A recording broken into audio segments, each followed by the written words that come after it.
It is the 5th month since the first case of coronavirus was first reported in Wuhan city in China. And this far, the virus has affected over 1 million people, claimed lives of over 54,000. And good news is that over 220,000 people have recovered. Kenya has experienced all this with 4 deaths, 2 recoveries and 112 confirmed cases. What is the breakthrough into controlling the spread of this virus? World leaders and scientists insist social distancing could make a difference. And of course, today we saw the German leaders really lauding the residents by keeping the social distance. What they say has improved or helped improve or reduce the number of cases being reported. Now, tonight on Channel 1 News Weekend, we bring you the latest on COVID-19. What are some of the efforts that the government is doing to just stop the spread and, of course, manage this virus that is spreading widely in the country? A very warm welcome to Channel 1 News Weekend this Friday. It is the 3rd of April 2020. Glad that you could join us this day. Our Twitter handle is at Museu, and at KBC Channel 1 News. The hashtag is Channel 1 News Weekend. Feel free to engage us and ask us a few questions, what you really want to know, and some of your fears and concern about this COVID-19. And how are you faring with the curfew that was imposed by the government as one of the ways to prevent and control spread of this virus? Let's have a look at the highlights.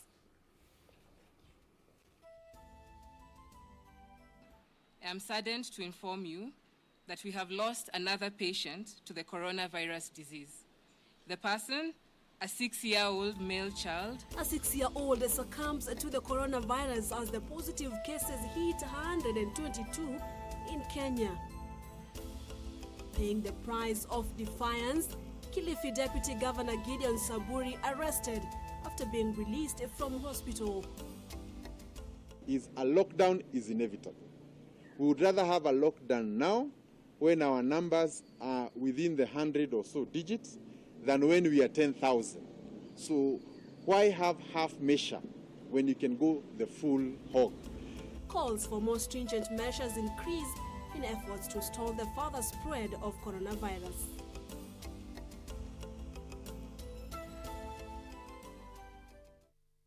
Well, thank you so much for joining us on Channel 1 News Weekend.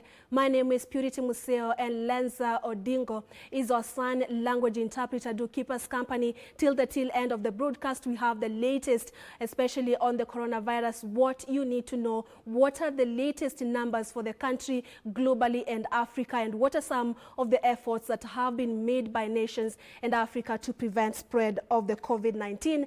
Let's now get started. A 6-year-old boy has succumbed to coronavirus in the country, raising the death toll to 4, with 12 new confirmed cases in the last 24 hours. The boy was admitted at the Kenyatta National Hospital, is said to have had a pre-existing condition. Kenya now has 122 confirmed cases, 4 recoveries and 4 deaths. A day after the country reported 2 deaths from COVID-19, a 6-year-old boy has succumbed to the virus, bringing the death toll to 4, with the country's coronavirus cases jumping to 122 after 12 more people tested positive for the virus. In the last 24 hours, we have managed to test a total of 362 samples, out of which 12 people have tested positive for coronavirus disease.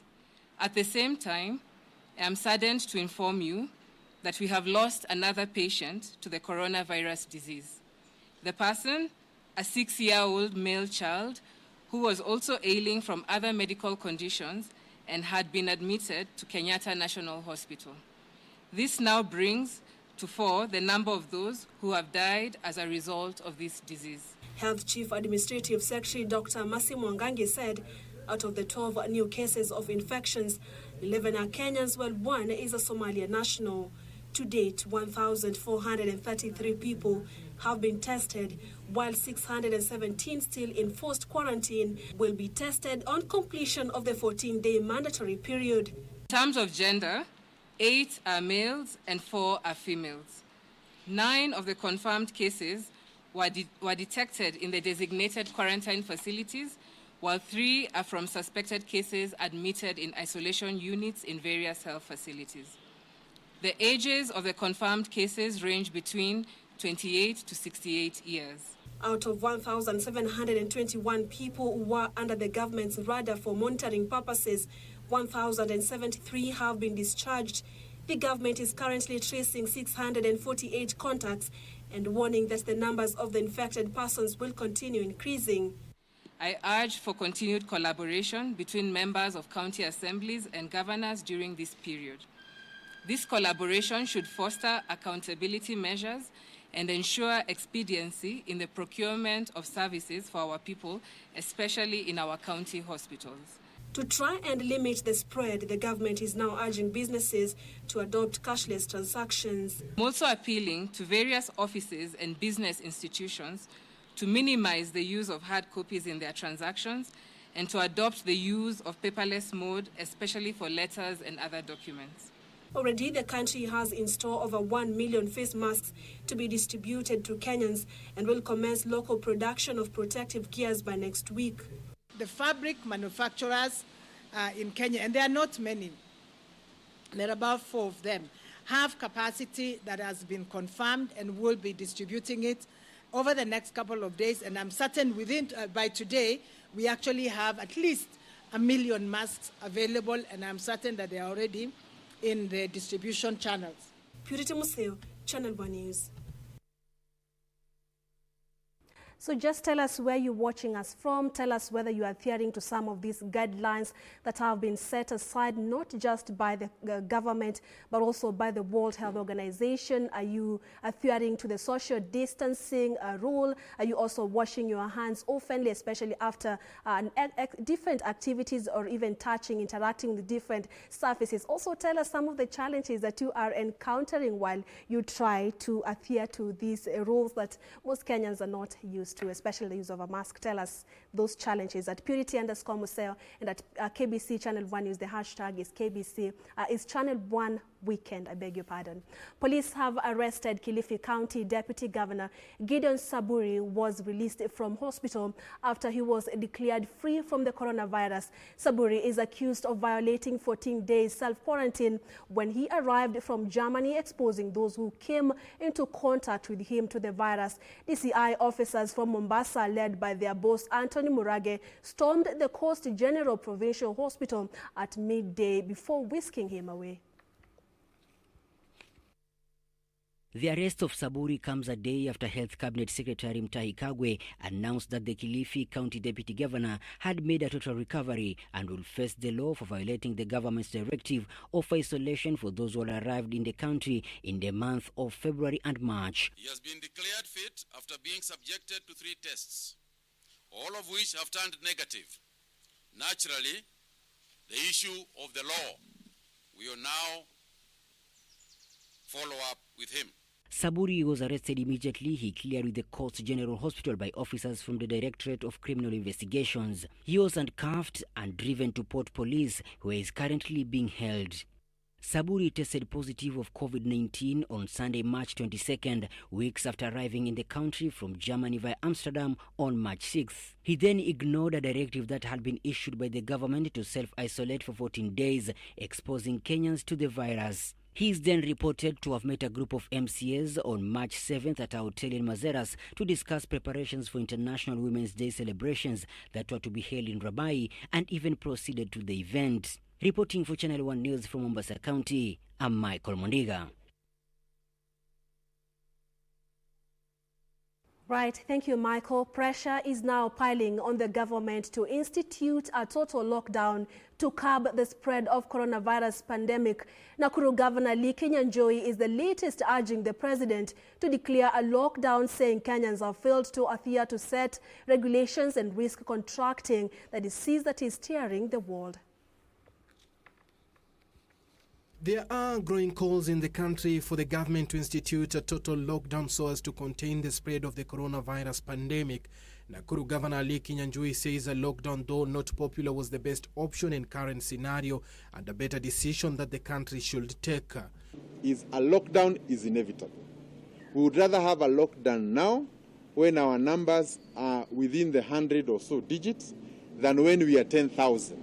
So why have half measure when you can go the full hog?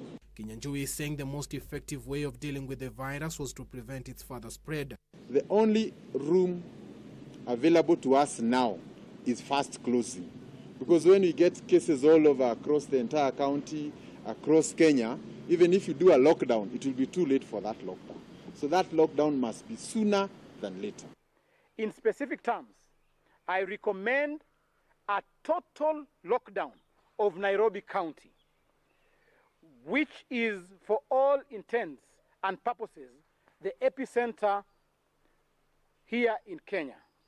The governor, however, said the national government should collaborate with the counties in bringing on board donor agencies, the private sector and well-wishers, and come up with a food relief programs for the poor before such a move is instituted. Work together with the national government, with the private sector, we can address issues of food and access to those communities so that we can deal with the issue of food access to those people, the urban poor, and therefore ensure that this thing does not go. Similar sentiments were expressed by NAT Secretary General Wilson Sossion on Thursday, who said the total shutdown will ensure early resumption of normalcy to the country. Suleiman Yeri, Channel 1 News. And blessed boy child, BBC, you're saying people should take care of themselves without waiting for the government. Only individuals will get infected, not the government. That's so really wise of you. And then Dorcas Mawea, God will protect us. We have someone else, Brian, on Twitter. Linga, I'm watching from Shinyalu. Kakamega, I just stay indoors since I have no otherwise, hoping all shall come to pass. All right, continue interacting with us and telling us how you're keeping safe this time that the world is struggling to contain this pandemic, the COVID-19. In the wake of the rising coronavirus cases in the country, calls to go on a total lockdown as a measure to mitigate the spread continue. The government has, however, been hesitant in adopting that measure, saying there are protocols that need to be followed if the gains of the lockdown are to be achieved. Sentiments shared by pundits who expressed fears of the impact of such an extreme action, especially on the larger vulnerable population and the economy. But what exactly does a lockdown entail? Here's Kamcha Menza with that report. About 20 days since the first coronavirus case was confirmed in the country, Kenyans have been subjected to a number of measures in a move to contain its spread, with the recent one being a dusk to dawn curfew. Amid the struggles witnessed in the country in the wake of COVID-19 pandemic, calls for a lockdown have been reverberating. This comes as experts opine that the move may be a tall order for Kenya and may have damaging repercussions. How do I provide for my family if I'm a person who's selling things on a day-to-day basis, or I'm the mama mboga? How is she even going to raise any money? Is she just going to eat the mboga that she's trying to sell? You know, but this, a complete lockdown, to my mind, is a big mistake, simply because it's almost impossible to ensure that that particular lockdown is followed by people. We have to think of what is possible. And, if we had a lockdown, let's suppose that, for example, the governments were really going to enforce it with GSU and the police and so on. I tell you, after 2 weeks, we're going to have riots in Kenya. A total lockdown would see no activity, no movement outside homes, and Kenyans will be needed to stock up food amid concerns as to how the government will pull through a lockdown, given that a large population lives from hand to mouth and under harsh economic period. And in the unfortunate bit is that we don't have a social welfare system that will take care, or program that will take care of Kenyans during this process of the lockdown. The government in Kenya actually has about 20% of the gross domestic product every year. In Rwanda, the government is 58%. So in Rwanda, the government is big compared to the population. So, in the towns there, they can go around and they can distribute the food very easily. In Kenya, it's not as easy as that. It's more difficult, okay? And we've got a much bigger population to look after. We cannot basically advocate for a total lockdown of the country. My suggestion would be the government should lock down these counties that have been identified to have infections and make sure that there are no movements in and out of these counties. The Ministry of Health is on record calling on Kenyans to brace for tough times ahead, but cautious in recommending a lockdown. Ukiwa kaunti ya Nyeri, jaribu sana ukae huko. Ukiwa kaunti ya Kisumu ama pahali pengine, jaribu sana uzoee. Anza kuzoea kukaa pahali ulipo. Kwa sababu tukifika kiwango fulani, basi itatubidi kila mtu akae nyumbani. Na vile tunaweza kuzuia hiyo maneno ya kila mtu akae nyumbani ni watu wajikinge na wafanye vile serikali inasema. Already the country is on a partial lockdown owing to measures adopted such as closure of learning institutions. Experts concur with the health CS that Kenyans are safer in adhering to the safety measures stipulated if they are to avert the more stringent measures a lockdown would occasion. Kamchemenza for Channel 1 News. Thank you so much, Kamchemenza, for that report. And of course, when we come back, Simon Echola will be also telling us what residents of Kisumu think about this lockdown. Also have a look at the psychological impact, the global perspective of the COVID-19. Keep engaging us and telling us how you're keeping safe. I'm seeing your tweets coming in. I will be sharing them before the tail end of this broadcast. But let's now have our first breather. Don't go too far.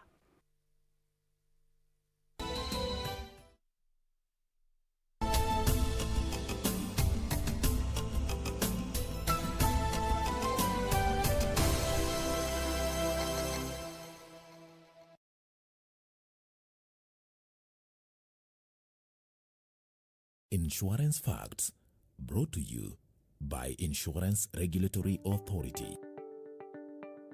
Did you know that you can make a life insurance policy to provide your family future financial needs in the event of your untimely death or critical illness? Take up a life insurance policy to provide your family financial security and savings for the future needs. The life policy provides for future savings, which is paid upon maturity of the policy after an agreed period. Now you know. IRA, promoting insurance, protecting the insured.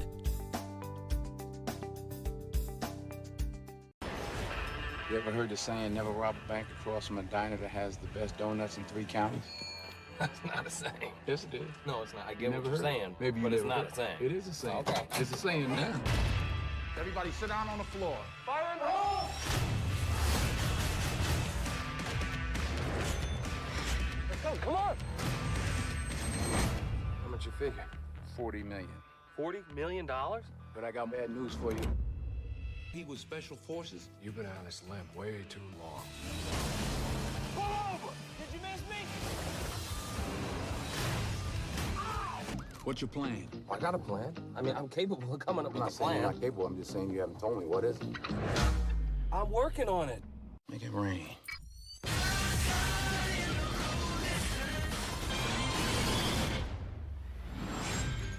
This weekend on KBC Channel 1. Tunakaa kwa shamba yetu bila kutoa lolote. Hariri, usilie. Hii ni mitihani tu. Mimi naomba ruhusa nende nikapumzike, maana nasikia vibaya. Mama Dama, si nishakwambia umsamehe. Yusuf, wewe umepataje hii? Dad, mimi si CID. Mimi ni lawyer. Since late last year, the coronavirus COVID-19 has emerged as a serious healthcare threat. This is an infection that has gone global and no one has been spared. The government, through the Ministry of Health, has put in measures to keep Kenyans safe against COVID-19, which is currently rampant around the world, with new confirmed infections and death cases daily. Such sanitization and screening of visitors at this border post and across every entry point in the country is very vital in preventing the spread of the disease in the country. I'm very happy about the screenings that are going on in Tanzania and Kenya. I think it's very proactive that you're thinking about stopping it at the border so that it does not spread. It is scary that a single cough here can lead to an outbreak of epic proportions. In order to prevent that, the government has instituted measures to keep Kenyans safe. The facility has all the equipments you need from handling a basic patient up to ICU setting. However, you also have a role to play in preventing spread of infections. Members of the public are encouraged to remain vigilant as the risk is still high. Let's maintain basic hand and respiratory hygiene. It's just our general hygiene, okay? And that now means at workplaces, we should ensure that our work surfaces are clean. Always ensure that nimefanya proper sanitation ya mikono. Every time na board matatu, lazima ni sanitize mikono. We have faced many severe challenges as a nation, and we have always found a way to rise above them. COVID-19 is no different, and we will overcome the pandemic. Stop coronavirus. Follow all directives from the Ministry of Health. Wash your hands. Tumepigwa na janga duniani, limetutetemesha kama nchi, tujitoe mhanga, tupigane na hili janga, tufunike midomo, tupigapo chafya, tusanitize. Tujitoe mhanga, tupigane na hili janga, tufunike midomo, tupigapo chafya, tuoshe mikono.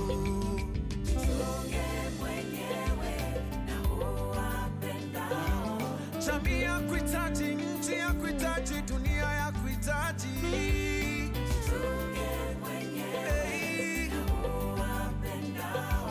Jamii ya kuhitaji, nchi ya kuhitaji, dunia ya kuhitaji. Quarantine, yes, sanitize, kwa muda mchache najua tutashinda.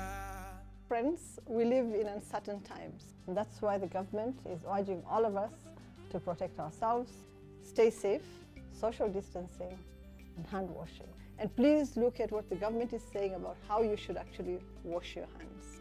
5 times a day, 10 times a day, in fact, as many times as you can. The government is requesting that you take extraordinary measures to safeguard yourselves, to safeguard your families, to make sure that all of us work together to protect our country and our people.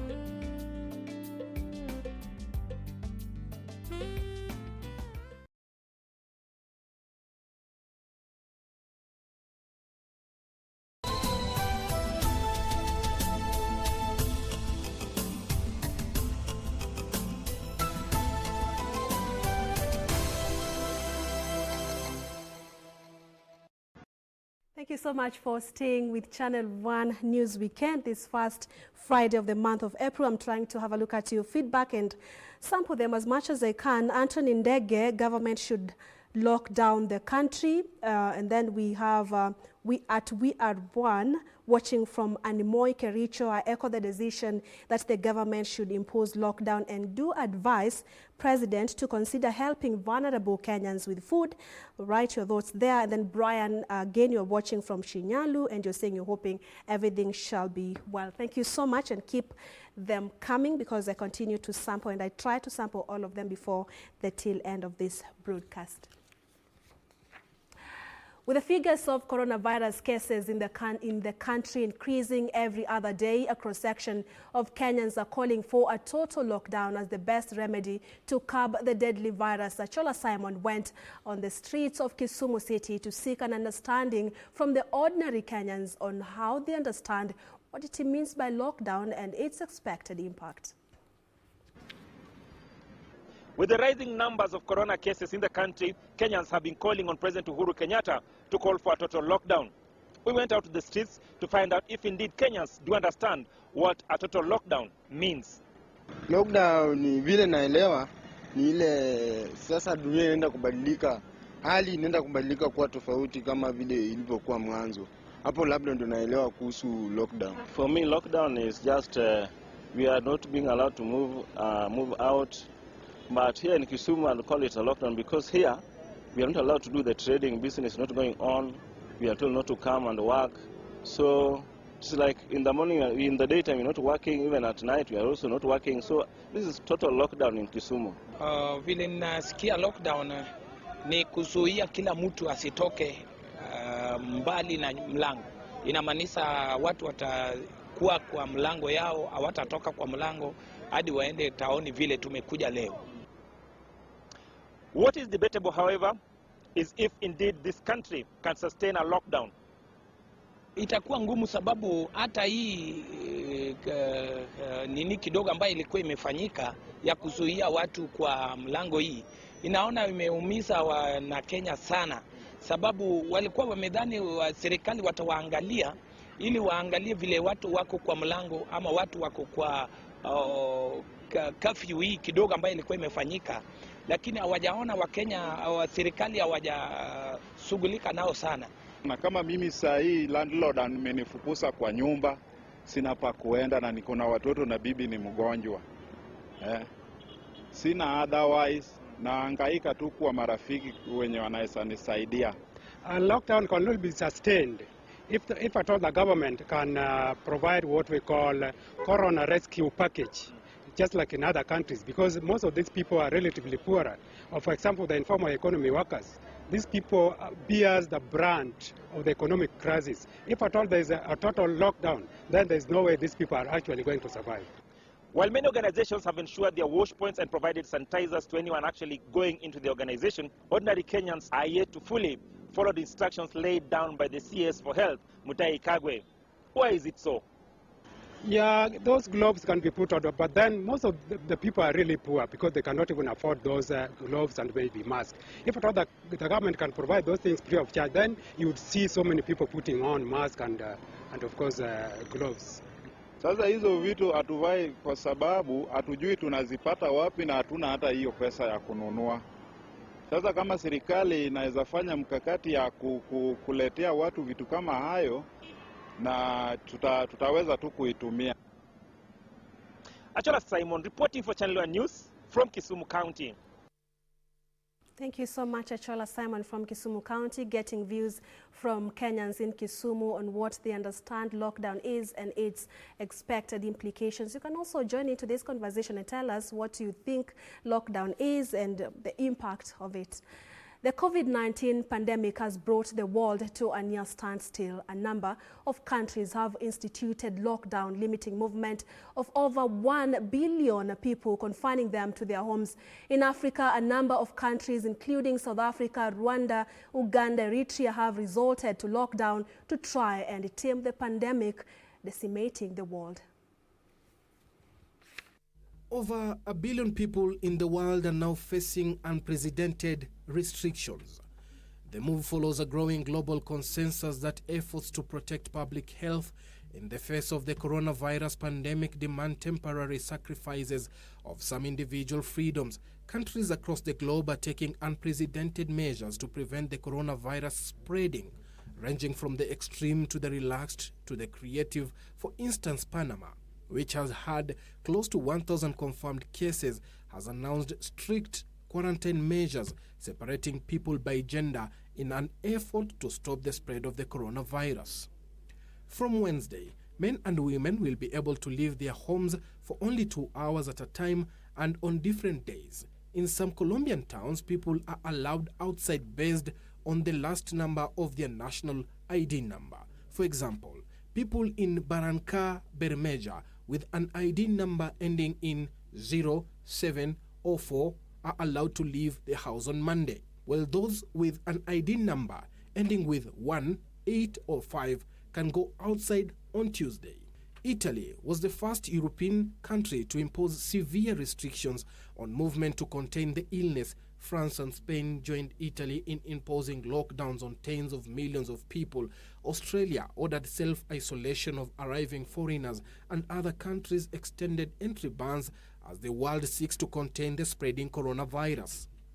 Africa, as of Thursday morning, had announced 6,400 confirmed cases of the coronavirus. Countries like Nigeria, Africa's largest economy, announced 14 days lockdown of the states of Lagos, Abuja, and Ogun on Monday. Ghana's two most popular cities, Accra and Kumasi, also went into lockdown on Monday, while some form of restriction to movement or dusk till dawn curfew is in place in almost every country in the subcontinent.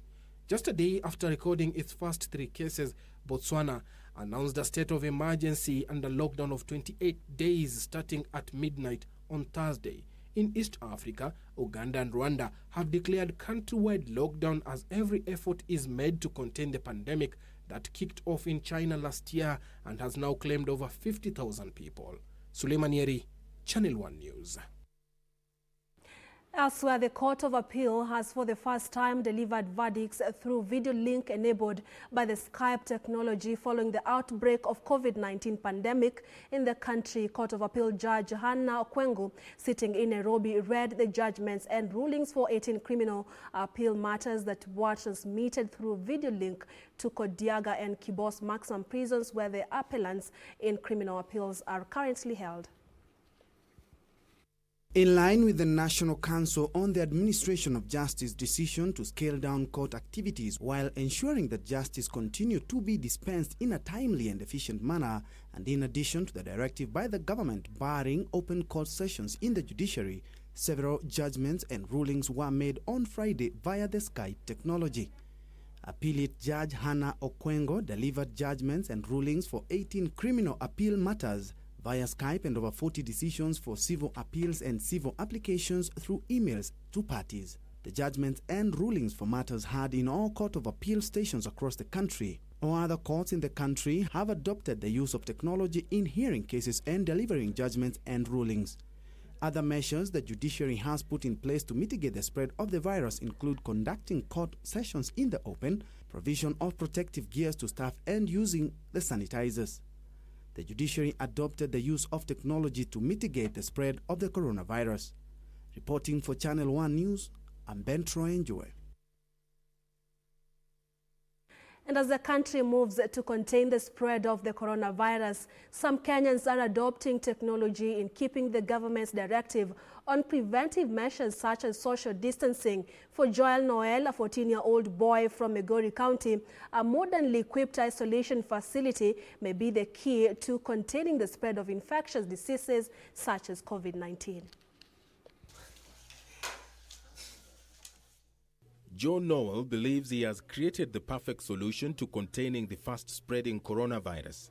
The Class 8 pupil, who is part of hundreds of thousands of learners currently at home, has designed a model facility which he believes can help Kenya and even the rest of the world manage the spread of infectious diseases such as COVID-19.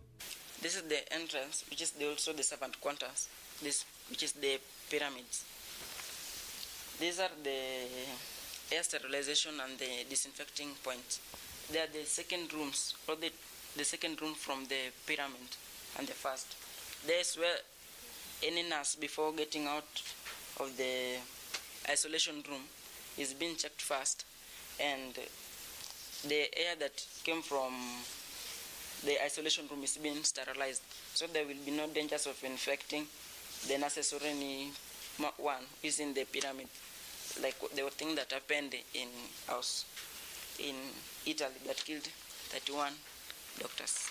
The Maximus Isolation Center, which he advises should be established along the banks of Lake Turkana in Marsabit County, will help decongest hospitals and provide a safer isolation place for corona patients.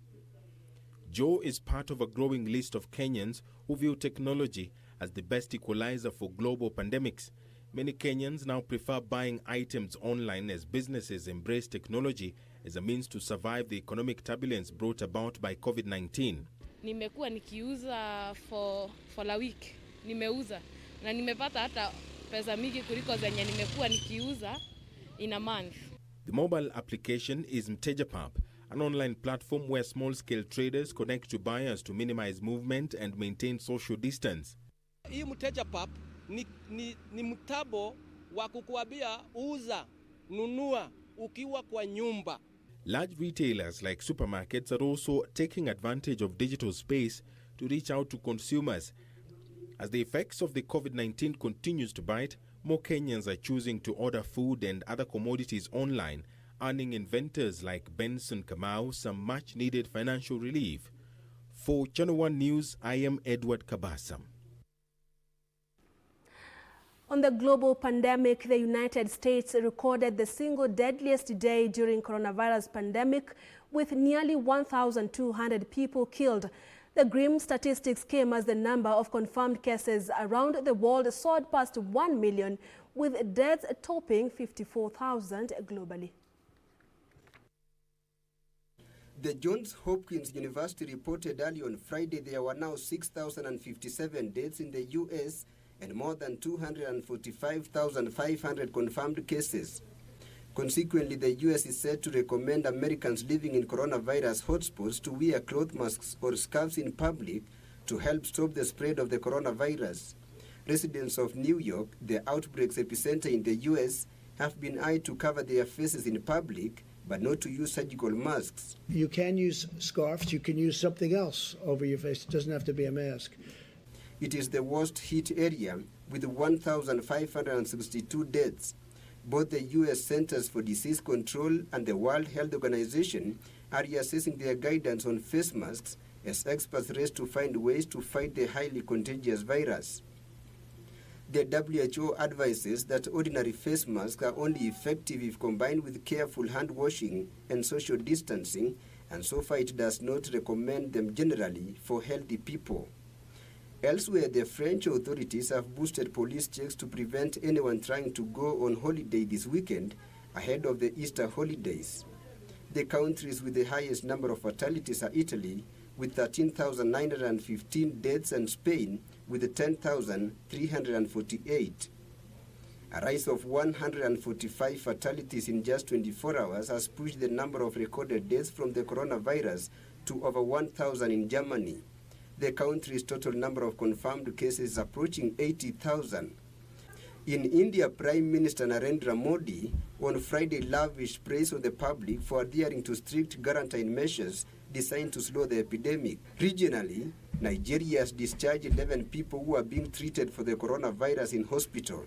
The country's Center for Disease Control confirmed 10 new cases for the virus, bringing the total number to 184. South Africa's health minister said the country needs to fast-track coronavirus testing to prevent its spread in the country.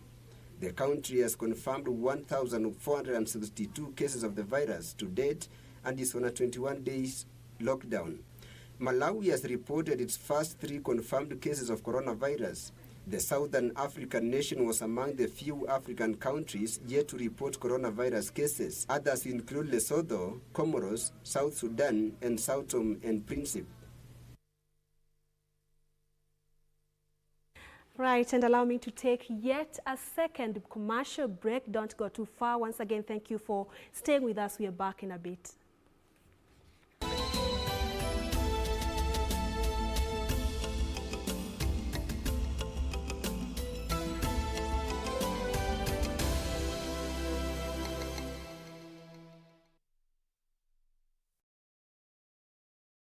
Dad has not been feeling well for a long time. He has become so weak, we can't play together. Why are you refusing to go to the hospital? I told you there is no way you'll know if it is TB or not if you do not go and get tested. If by any chance you find out that you have TB, you'll get the treatment for free from any hospital. All the tests are free. All the medications are free.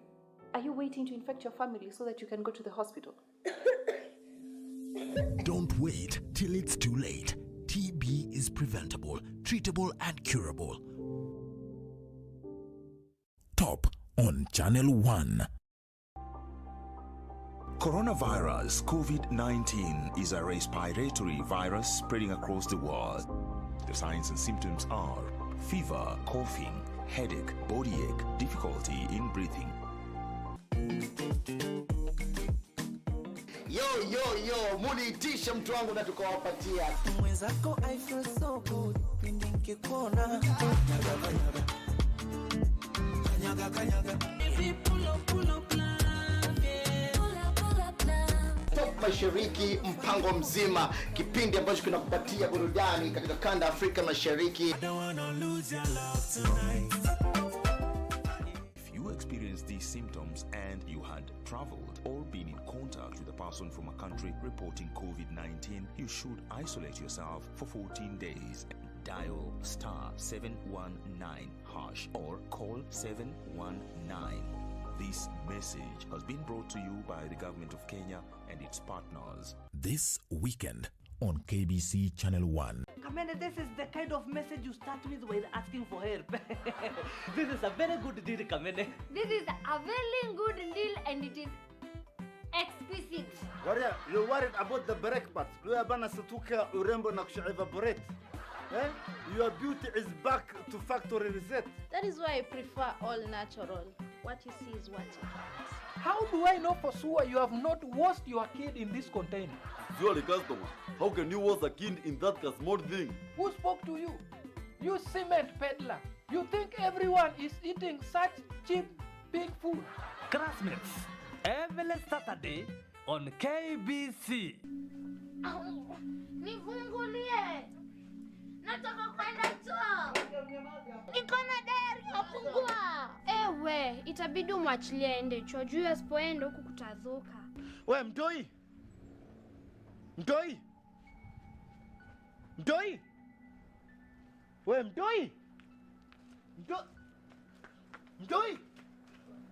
Wako wapi? Ni Felix amwa kidnap. Mimi na Felix hakuna maneno na polisi. Mimi na Felix mahali ambapo tutakutana ni kifo. Mimi na deal na Felix mimi mwenyewe. It's a police case. Tu huyu.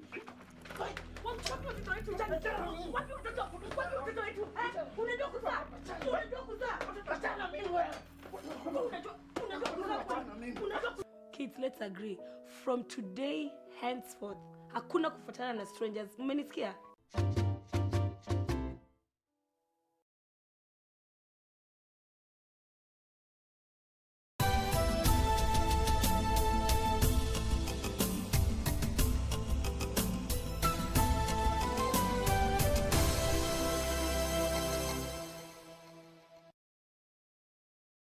Channel 1 News Weekend this Friday night. Thank you so much for staying with us. Welcome back.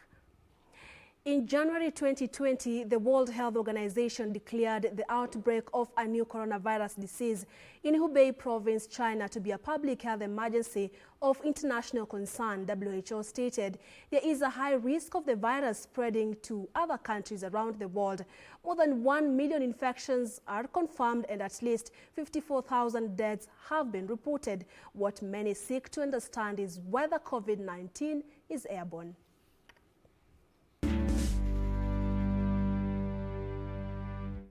According to the World Health Organization, the virus that causes COVID-19 is mainly transmitted through droplets generated when an infected person coughs, sneezes, or speaks. These droplets are too heavy to hang in the air. They quickly fall on ground, floors, or surfaces. You can be infected by breathing in the virus if you are within 1 meter of a person who has COVID-19, or by touching a contaminated surface and then touching your eyes, nose, or mouth before washing your hands.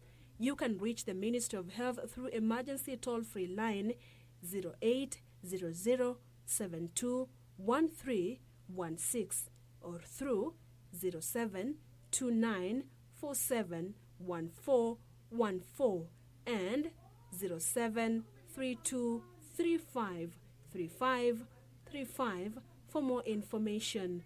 You can get more information on COVID-19 by calling 719 or dialing *719# on your phone. And you can also stay safe by following the guidelines provided by the World Health Organization, such as washing your hands regularly, of course sanitizing, keeping the 1 meter distance, which is expected to help you not to get the virus in case you interact with people who are positive. Again, if you just express some of the symptoms of this virus, you are advised to visit the nearest health facility, and we are talking about headache, fever, coughing, and so forth.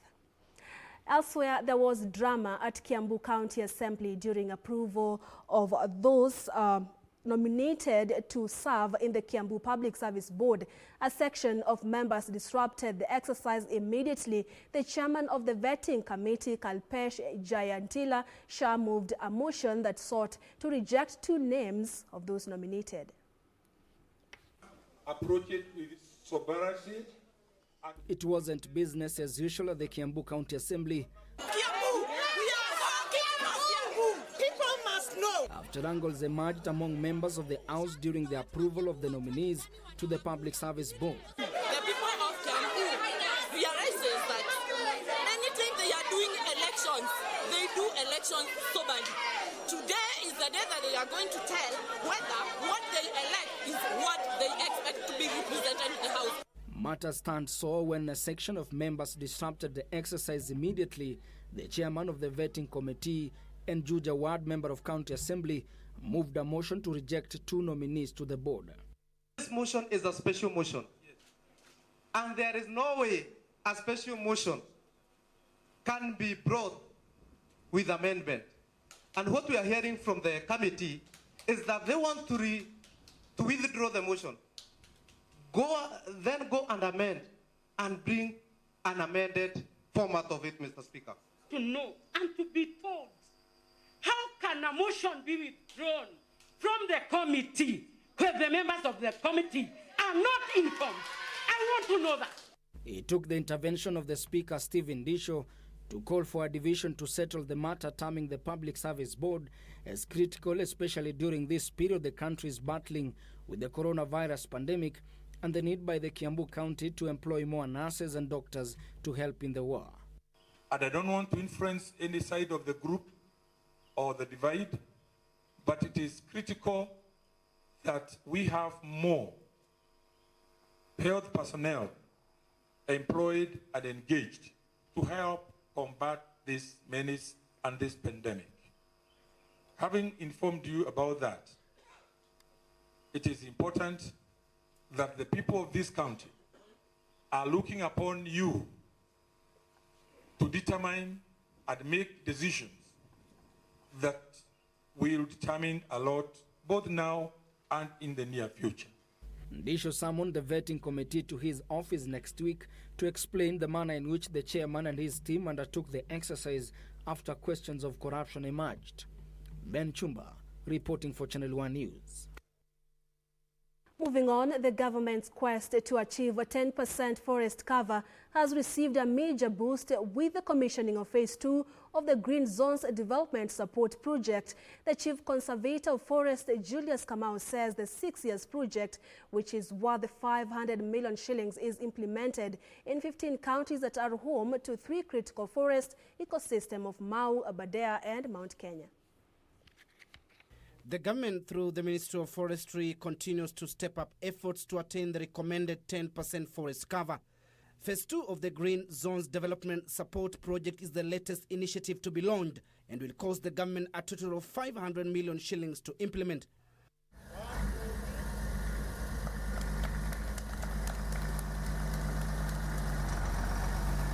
The aim of this 6 years program, basically starting from this financial year, it is to support the conservation of forests and also support the livelihood of the forest adjacent communities in order to have what we may call sustainable forest management. The Chief Conservator of Forest, Julius Kamau, says the project will be implemented in 15 counties over a 6-year period from 2019 to 2025. The counties are Meru, Embu, Machakos, Tharaka Nithi, Kiambu, Murang'a, Nyandarua, Nakuru, Baringo, Kericho, Bomet, Nyamira, Kisii, Kirinyaga and Nairobi. The Kenya Forest Service will distribute more than 4,000 assorted tree nursery equipment and implements, which include watering cans, wheelbarrow, rakes and jembes.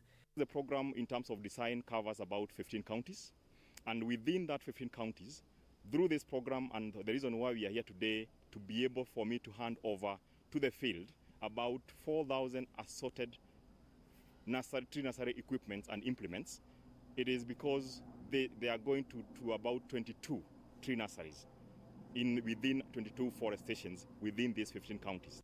Kamau called on Kenyans to embrace tree planting to boost the government efforts of protecting water towers. the opportunity for this country to go 10% remain more so on the farmland and the private land, not so in the public forest, but specifically in the farmland. And therefore, we are urging all Kenyans, wherever they are, to take advantage of the rains, to be able to plant trees individually, collectively, but observing all the measures and the protocol that have been set aside by the government. Meanwhile, Kenya Forest Service has suspended all meetings and prayers in shrines within forest to ensure compliance with the government directive, suspending public gatherings following the coronavirus outbreak.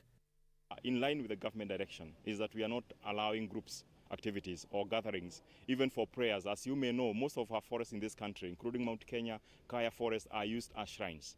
And therefore, in line with the government directive, we have suspended all these cultural or spiritual gathering in our forests. And what we are actually advocating for is individual personal visit in these forests. Reporting for Channel 1 News, I'm Timothy Kipnusu.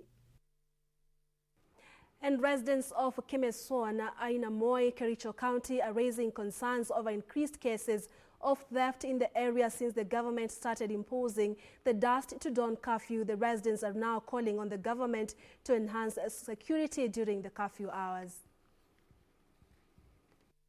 Thieves in this remote area of Kimeswon in Ainamoi, Kericho County have taken the advantage of the ongoing dusk to dawn to harass the locals. According to Thomas Ropp, who is a resident, the robbers broke into homes 2 days ago between 9 p.m. and 1 a.m., stealing electronics, cash, and household items. Kufika saa sapo unapata watu wanasema tumefahamia, sasa tunatoka nje lakini hatupati watu sapo wanafahamia na kutoroka. Meanwhile, Laikipia Governor Ndiritu Mureithi has appealed to the Ministry of Education to reopen technical training institutions in the county, which will in turn embark on mass production of personal protective equipment to be used in curbing the spread of the coronavirus. Mureithi says the institutions have the capacity to deliver. Technical training institutes, many of them have very good workshops, so they should not be at home. They should go back and open those workshops and use those workshops to help us fabricate and manufacture the things we need. While Kaloleni Member of Parliament Paul Katana has called on the arrest of people spreading false information about coronavirus on social media, he has denied claims that he faked his COVID-19 test results, which showed he has not contracted the virus. The MP recorded a statement with the police on Friday and called for the arrest of people he claims are out to tarnish his name for political reasons. Kwa hivyo nimeona hii sasa imeingizwa siasa, imeingizwa chuki na kufitiniwa kati yangu mimi na wakazi wa eneo bunge la Kaloleni. Naomba wale wachunguzi wafanye haraka, waweze kuchunguza mambo haya, na wale ambao watapatikana sheria iweze kuchukua mkono wake. And residents of Naivasha village, Nakuru County, are accounting losses after their crops were destroyed by wild animals. The irate residents who claim they are now facing starvation pointed an accusing finger at Kenya Wildlife Service for not heeding to their call to deal with the straying wild animals from the nearby Mount Longonot National Park. They are threatening to take action this time round if Kenya Wildlife Service fails to compensate them. Watusaidie ili tuweze kulima na kufuna badala ya kufuna wakati chakula hakijakomaa. Kama porini, kwa maana mahindi karibu kuwa tayari lakini inaharibiwa. Hata marege karibu kuwa tayari lakini inaharibiwa na wanyama. Finally, a real estate and property firm has donated blanket, mask and food items to the street families that live under the bridge in Westlands, Nairobi, to help them deal with the coronavirus pandemic and the curfew. At least 100 street families benefited from the real estate developers' first phase of COVID-19 epidemic donation. Of course, we are living in the corona era, and we have to take care. We have to teach them.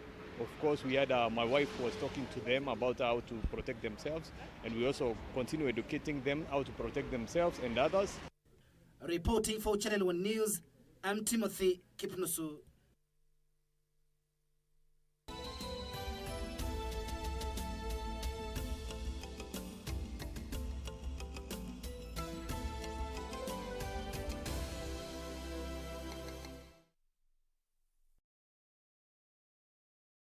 On the next episode of Behind Closed Doors. Ismail, we have to go. Ismail.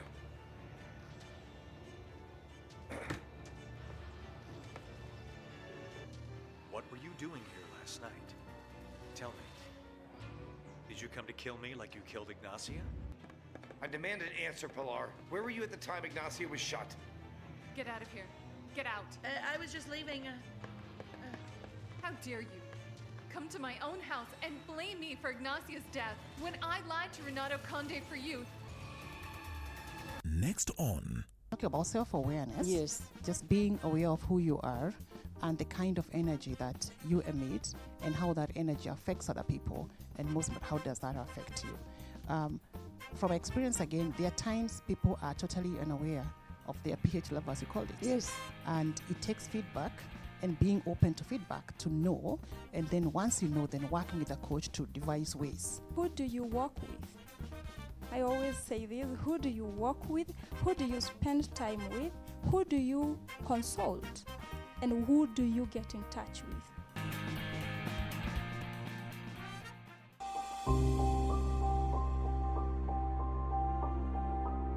Coronavirus COVID-19 is a respiratory virus spreading across the world. The infection is spread from droplets of coughing and sneezing of an infected person, touching or shaking hands, or being in contact with contaminated surfaces or objects with the virus. The signs and symptoms are fever, coughing, headache, body ache, difficulty in breathing. The disease can be prevented by regularly washing hands with soap and running water. Avoid close contact with people who have flu-like symptoms. Avoid handshake, hugs, and kissing. Also, protect yourself by covering your mouth or nose using a disposable tissue while coughing or sneezing. If you experience these symptoms and you had traveled or been in contact with a person from a country reporting COVID-19, you should isolate yourself for 14 days. Dial *719# or call 719. This message has been brought to you by the Government of Kenya and its partners.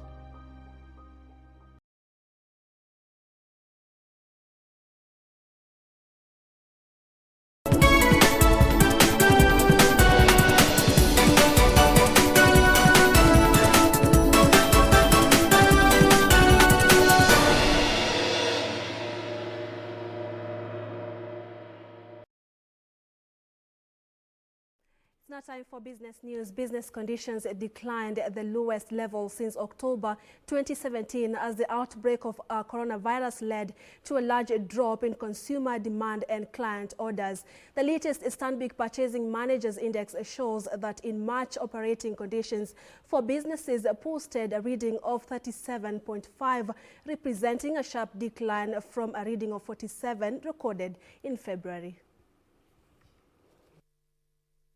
Coronavirus, which was first reported in China late last year, had an impact on business activity in Kenya in February as the Asian country imposed lockdowns, forcing some companies to temporarily halt production. The lockdowns in the Asian country hurt business activity in Kenya, with the Stanbic Purchasing Managers Index posting a reading of 49.0 in February. However, confirmation of the first coronavirus in Kenya in March, coupled with lockdowns in key markets, as well as local businesses temporarily halting or reducing operations on the government's advice that they allow employees to work from home, has seen business activity sharply decline. The latest Stanbic Purchasing Managers Index shows that in March, operating conditions for businesses had a reading of 37.5, which is the second worst recorded level in the survey's history, when businesses were affected by uncertainty as the country prepared for the presidential runoff.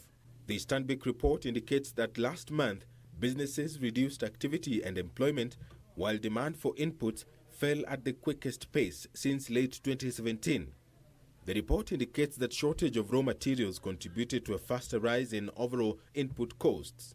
Stanbic says many surveyed businesses noted that worries surrounding the virus meant that customers cancelled or reduced new orders, leading to a steep fall in total sales that was the second sharpest on record. New orders from foreign clients declined at a record pace in March. Kenyan businesses particularly noted a drop in new orders from Europe. Firms said raw materials were in short supply in March, with those importing from China the most affected. The entertainment industry has been hard hit by the COVID-19 pandemic, from closure of pubs, restaurants, events cancellation, as social distancing is imposed. This has promoted Kenya Association of Music Producers to release a 5.6 million shillings emergency kitty to lessen the impact on its 1,102 members. Music better enjoyed with others. From this, a massive industry supporting millions of people. Entertainment sports such as clubs, restaurants, music concerts, and even religious settings such as churches offer an avenue for artists and in turn make a living. Now they have all been closed. As countries enforce movement restrictions to contain the spread of coronavirus, the entertainment industry is already in lockdown. Jobs lost, income cut short. So what we are getting is people who have no other means of livelihood. People who want to depend on handouts because there's nothing else they can do. The Kenya Association of Music Producers is offering 5.6 million shillings to its members. Hii ni pesa ile tulikuwa tumekusanya miaka imepita. Ile pesa tunaikaka kama kalisafu hivi, just in case of an emergency. But hakuna emergency kubwa imepita hii. Ndio sababu tumesema wacha tufagie ile kitu yote tuko nayo, tupatie wa members angarau mtu anunue uga akule siku 2 siku 3. The fund, distributed by the Collective Management Organization, is based on a scientific system that takes into consideration pay for play. The top earners include Tamasha Corporation Limited, Jojo Productions, Kasanga Music Center, and Copybird Limited. The Collective Management Organization officials are calling on members to extend a helping hand to those in need. Please, if you have a neighbor who is suffering, it's the high time that we showed love for our people by giving to those who are vulnerable. Nairobi City offers most entertainers their source of revenue, from nightclubs to churches, as well as musical concerts. All that has come to a standstill following the incoming of the COVID-19 pandemic. Now the only hope for these entertainers is that they can continue their trade online. Betty Kiptum, Channel 1 Business. Thank you, Betty. The government is spending 1.5 billion shillings in automating new KPCU operations to improve efficiency. Agriculture Cabinet Secretary Peter Munya says this is part of efforts by the government to revive the institution that is also disbursing loans to farmers from the 3 billion shillings coffee cherry fund. Last week, the High Court stopped the new Kenya Planters Cooperative Union from disbursing the 3 billion shillings coffee cherry revolving fund after 7 petitioners challenged the organization mandate to handle the fund, mill and market farmers' coffee. However, the government has appealed the decision since KPCU had already disbursed part of the kitty and spent some of the cash on purchasing fertilizer. They are not forcing anybody to bring their coffee here. So I don't even know why you would want to go to court to say new KPCU should not mill coffee. Nobody has asked you to bring your coffee here. Keep yours.